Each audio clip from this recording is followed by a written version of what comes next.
In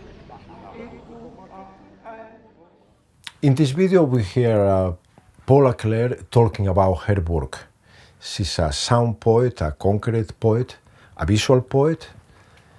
She has toured internationally with her work.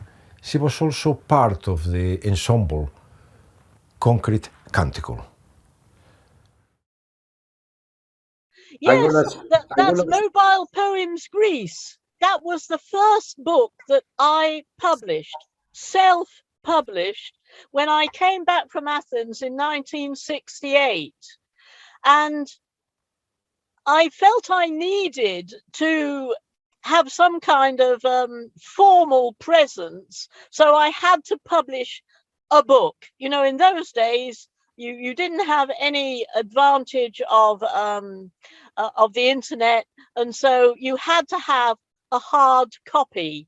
And these are poems that I wrote about my 4 years in Greece, because we traveled widely in Greece. I was with a college friend, Jill, and we went all over the place, not necessarily the tourist places, but all sorts of wonderfully authentic places. And I wanted to pass that on.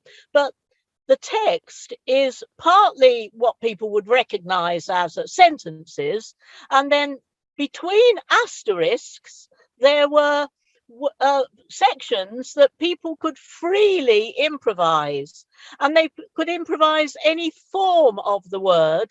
Like if you have the word sing, it could be singing, or sing song, or song is singing, or whatever triggers you from those words. So I believe in the creativity of everybody.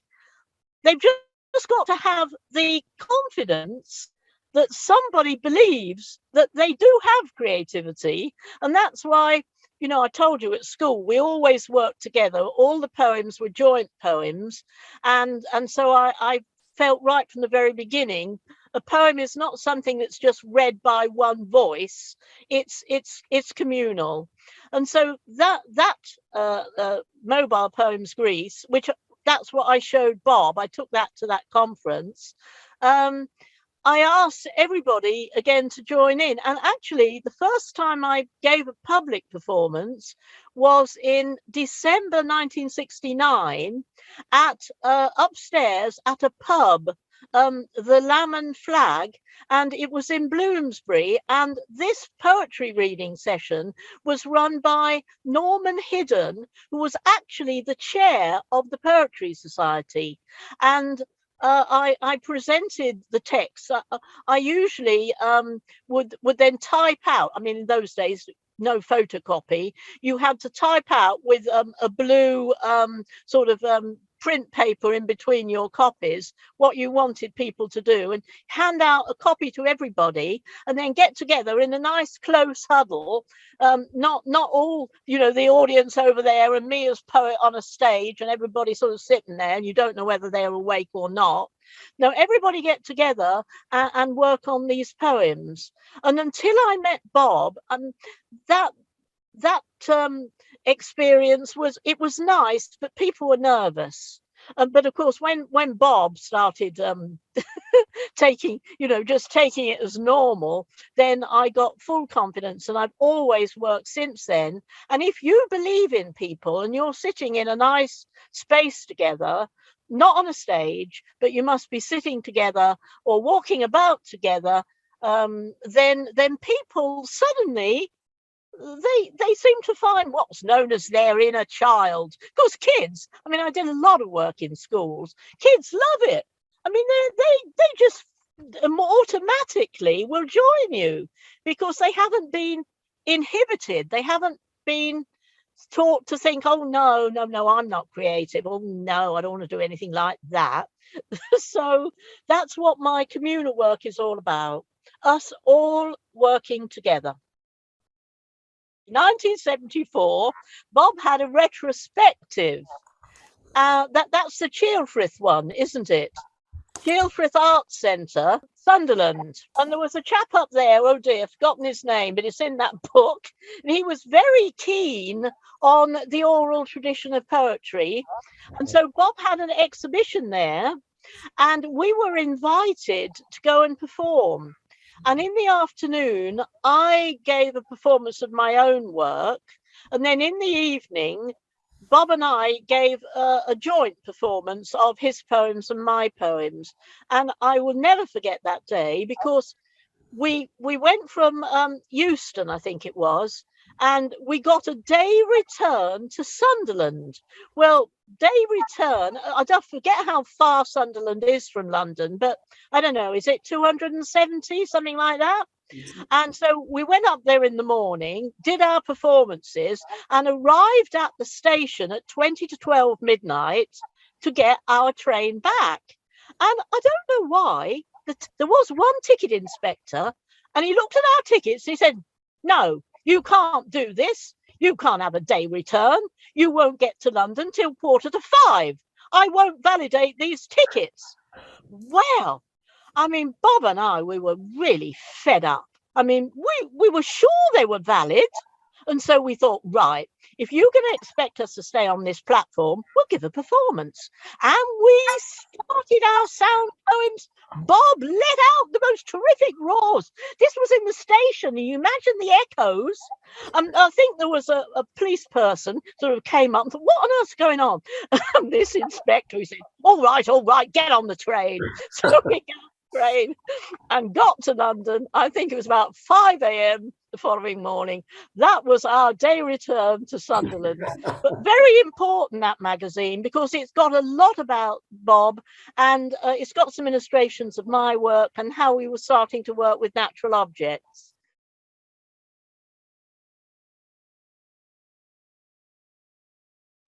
Yes, do you see the word mind now? Yes, mind blown. Yeah. Mind blown. Yes. Oh, astonishing you've got that. I think I've just got one copy myself here in this archive. I'm astonished you've got that. That is really, really rare. Now, this happened because, to my amazement, I actually got invited to lecture in Oxford about sound poetry and visual poetry. And this was at a place called Rewley House, which is in the centre of Oxford, and it's owned by the university. And it's also called, what is it called now? Centre for Continuing Education, I think. Okay. At that time, I think it was called Oxford University External Studies Department. And they do a lot of outreach. That's the outreach aspect of Oxford University. Now, at the time, I used to go to extraordinary lectures by a chap called Michael Shallis, Shallis. And he was an amazing person. He had done a degree in astronomy, and also he was crazy on film, and he ran the Film Society at Rewley House. And I was at his lectures, and I got talking to him afterwards, and he said, I think concrete poetry is very interesting because it relates to formula in maths. That if you have a formula, it's a condensation of maths to help you understand the underlying principles of the universe. And he said, I think concrete poetry is doing that for language and literature. Well, he was head of science, but they hadn't at the time got a head of literature. The person had retired and they were saving money, and they hadn't got a head of literature. So he appointed me as lecturer. And as I was giving lectures, I gave about 4 years worth of talks and all sort of this stuff on sound poetry, visual poetry, and all this. He then said I had the right as a university employee to learn computers. And so I went to the University Computer Centre that used to be in George Street, and I learned on an Apple Mac how to do visual poems. And I think that was my first day. And it blew my mind. I had no idea you could do any kind of artwork on a computer. And the instructor taught me the principles, and that was what I did. And then we gave a first performance of some of that with Bob and Bill as Concrete Canticle at the Poetry Library at the Royal Festival Hall on the 1st of May 1990. Oh gosh, cablegram. Oh, that was an amazing thing. I love it. I absolutely love it. Yes, well, we're going back again, not from 1990. This one is it 1984? I think it's 1984. This was produced because I went on short residences to Texas Tech University, and I went 4 times. Steve Paxton, who was head of the electronic music studio there, had heard about me because he'd read about my performance at the New York New Wilderness Festival in 1980 in a magazine they produced called EAR, EAR. And I'd done an article about my sound poetry with illustrations, and they left the illustrations out. They just gave the text, which is ridiculous. I mean, it didn't make much sense. And dear Barry Nicol, BP Nicol, a wonderful, wonderful Canadian sound poet, he then said, oh, Paula, that's not right. And he then produced this same article, but with all the illustrations in a magazine. Oh my gosh, I can't quite remember it at the moment. Open Letter, I think it was called. But anyhow, then this chap in Texas Tech University thought, oh, this all sounds interesting. I'm going to invite her to come. So I went in 1983 for, I think it was just about 12 days. We gave performances. And then in 1984, he invited me again. And this time I went to their library, and I found these absolutely bizarre telegrams in the library. And these telegrams had been sent from, it's called the Dundee Telegrams, isn't it? The Dundee Telegrams and Other Communications. Yes, the Dundee Telegrams are in the Southwest collection of Texas Tech University because they're an archive of a big company, a big cattle company in Dundee that was making a lot of money dealing in herds, beef and cattle in Texas.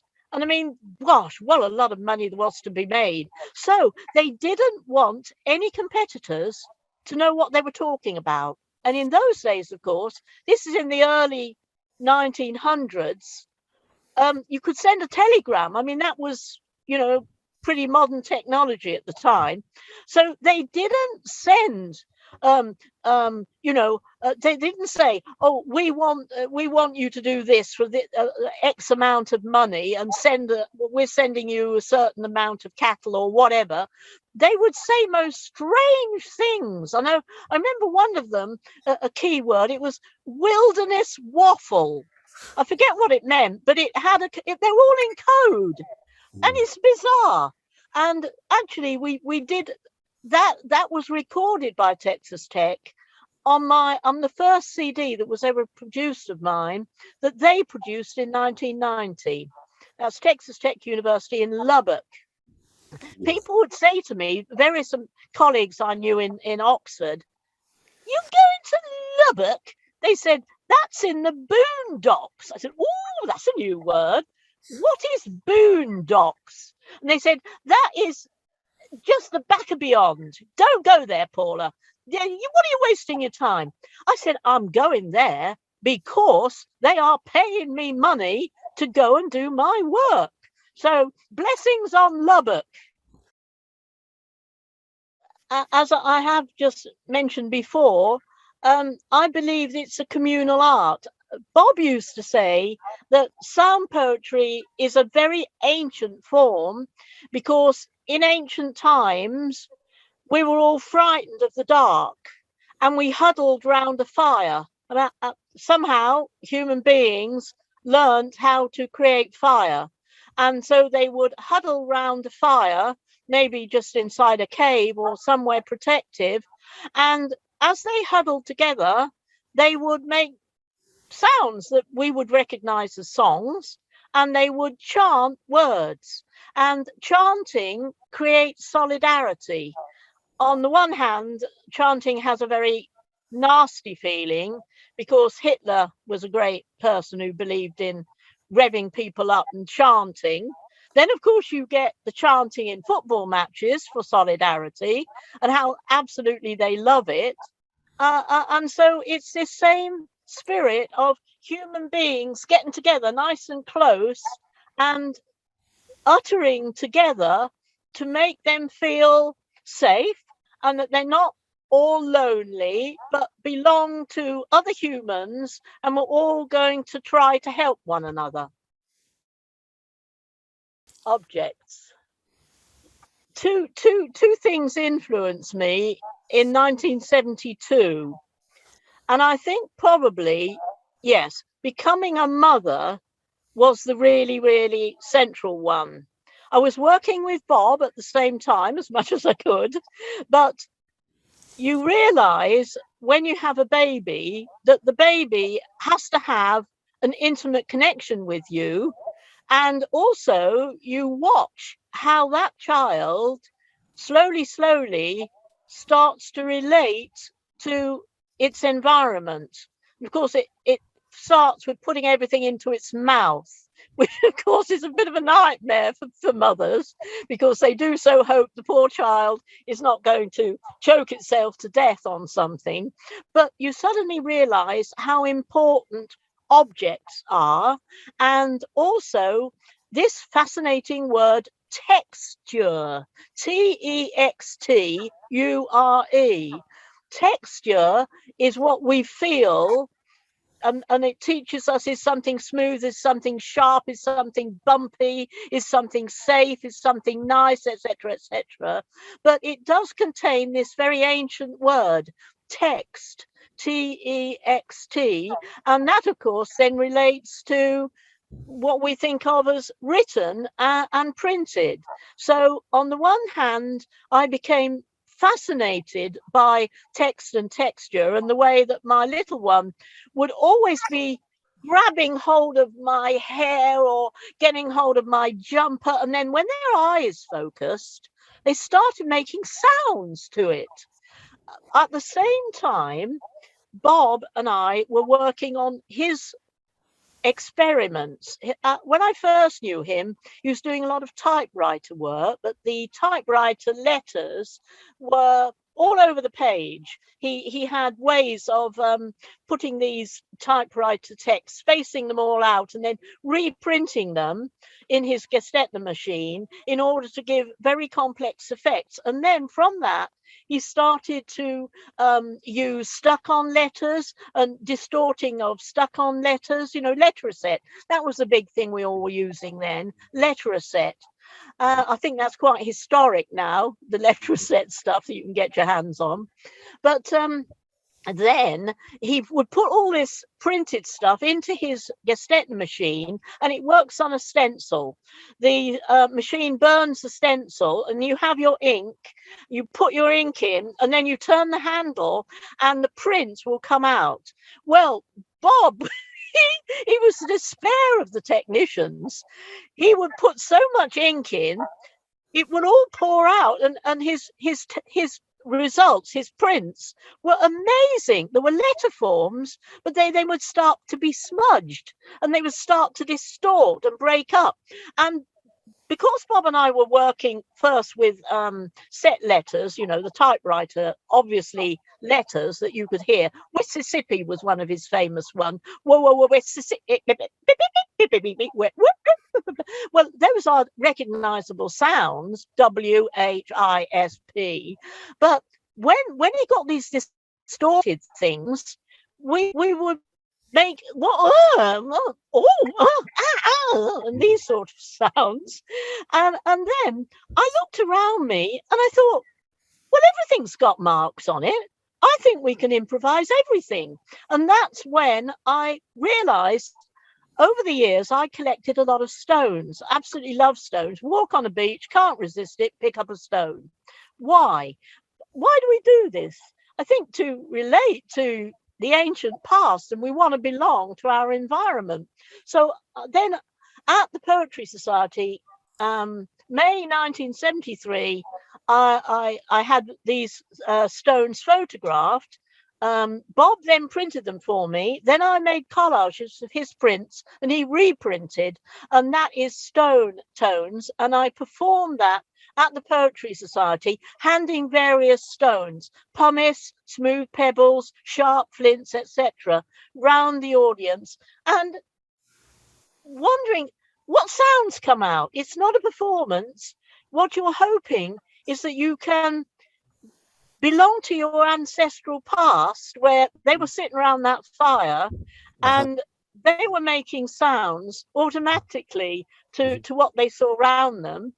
Maybe language at that stage was quite residual. It hadn't developed into a sophisticated codification like now. But then I felt that we could access by making spontaneous, that's the word I want, spontaneous sounds to these stones. And then I went on to markings on leaves. I mean, this is the one I did for Sao Paulo. Uh-huh. These Yeah, yeah. these leaves. This is variegated laurel that Bob published for me with, it was called Poetry Laurels. And we did this at the Poetry Society as well, at one of his festivals. I think it was 1975. But it reminds us that we belong in our world. We're not separate from our world. We belong in it. I suppose the first time I started working in a major way in the environment was when I was invited. I haven't spoken yet about my beloved late colleague, Mirella Bentivoglio. Lots about her on the internet. Mirella was a pioneer in Italy of women's creativity. You know, so many men known about, but not the women have found it until fairly recently difficult to establish themselves as serious creators. They're accepted as performers of men's work. Oh yes, what a singer of that song. She didn't create the song, although of course now big tradition of singer-songwriters. So Mirella, she was in the question mark concrete poetry exhibition that I was telling you about at the Stedelijk. We didn't meet there. She didn't go. But she saw my name in the catalogue and she found my address and she wrote to me and she said, I am trying to find out of that catalogue. Now, let me see. I can't quite remember. It was something like about 140 men in that catalogue and there were 8 women. 8. She said, is this realistic? I want to find out the truth. So she then did a lot of research and she got together a whole cluster of women working in sound and visual poetry. And she persuaded, oh dear, I forget his name, but he had a gallery called Centro Tool in Milan. And he produced an exhibition of, I think it was about 18 of us at that stage, an exhibition of all our work. And from then, Mirella relentlessly carried on, and she was very well connected because she had big exhibitions of her own work in Rome. And she got a whole number of exhibitions of women's work, building right up to our really major exhibition, Venice Biennale, 1978, Materialization of Language. Shall I dare try to say it in Italian? Materializzazione del linguaggio. Yes, just about. No Italian, but yes. It sounds Confused me. yeah. Oh, that was such a wonderful experience. It was, I think it was the something, 25th, something like that, of September. In fact, she told me she had a terrible job nailing the Venice Biennale down to our exhibition. That's why we were in September. It had begun earlier in the year, and they said, "Oh yes, yes, you can take part." Yes, oh yes, but she couldn't get them to give them a date, and so Marilla was formidable. She would not give in, and finally we had this super exhibition at a Magazzini del Sale on the quayside. Oh, it was so beautiful. It was, here's the Giudecca, the great big water channel that those wretched liners go down. I think they've forbidden them now. And opposite, when I did this performance in Venice, out in the environment, the Il Redentore, the Palladio church, was floodlit on opposite me. So I had that as a wonderful inspiration. And I performed a piece Bob published called Code Stones of Venice. And this was a treated text of part of John Ruskin's famous book, Stones of Venice, that he created 1851 to 3. It was an exhaustive study of all the Gothic monuments of Venice that he loved so much. So it was a treated text of that, and Bob had shown me Tom Phillips' work, so the firmament. So I pay tribute to him that the tradition of treated text has come from him, although Doris Cross in America was doing it a year earlier than him, so let us say that. And she sent me work for my archive, and I think she was included in the Venice exhibition. But Mirella got 80 of us, 80 female sound and visual poets from all over the world, and there's a catalogue of it. It's just behind me. And I performed outdoors. We had chants in English and Italian, because the theme was the stone against the water. How can Venice be saved? Because it's eaten all the time by the water, but how strong is stone? How strong is the earth? The solidity of stone, how permanent is it in relation to the relentless waves on it? And then I took tracings of the environment that I used as scores. And one of them is a tracing of the wonderful marble marks in the 8th step up of Santa Maria della Salute, which was just behind us. And it looks like script. It's got these wonderful markings, and to me that's pure vocalization. And I took rubbings of the walls and all the reflection of the water. We were improvising sounds to all that.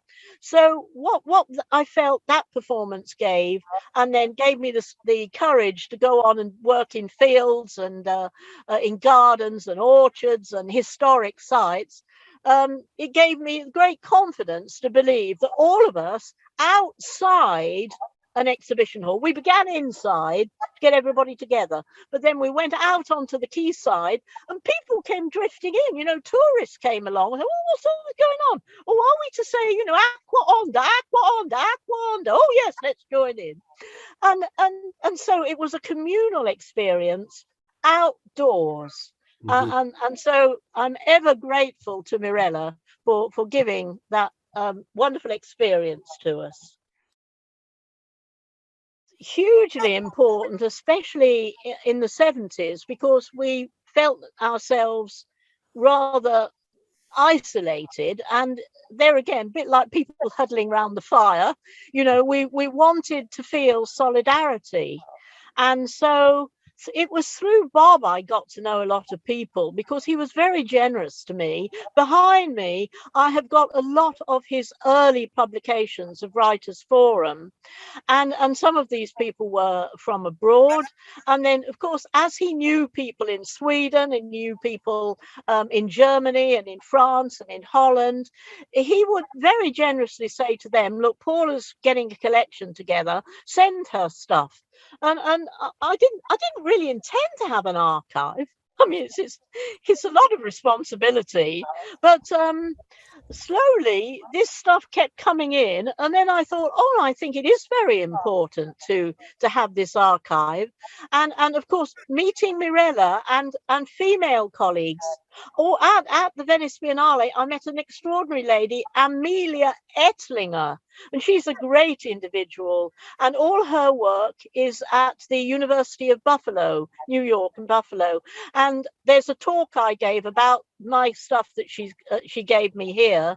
There's a video about her work. So by the late 70s, old P.P. Nicol, he gave me a load of stuff in 1978 at the Toronto Festival. By then I realized that I really was collecting the stuff for people to make it safe. And so I formally created my archive May 1980, and Mirella came to stay with us, and she formally opened the archive May the 10th, 1980 in Oxford. And since then, through Carl Kempton, he produced a wonderful magazine called Cauldron. And this was a broadsheet magazine of visual poetry. And to start with, you always have the addresses. I mean, it's no good, no emails or anything. I mean, you have to write to somebody to say, oh, I saw your work in Carl's magazine and I'm collecting. But I exchanged. And the most important thing to say is I sent my stuff. Unless they said, oh, I've got no room, don't send me stuff. I'm absolutely well with all this stuff in my house. But it's an exchange, and it just built and built and built. And so this is now my responsibility, but I'm sure things are going well now. And I'm pretty sure it will stay in London beyond when I go elsewhere, as I'm fond of saying.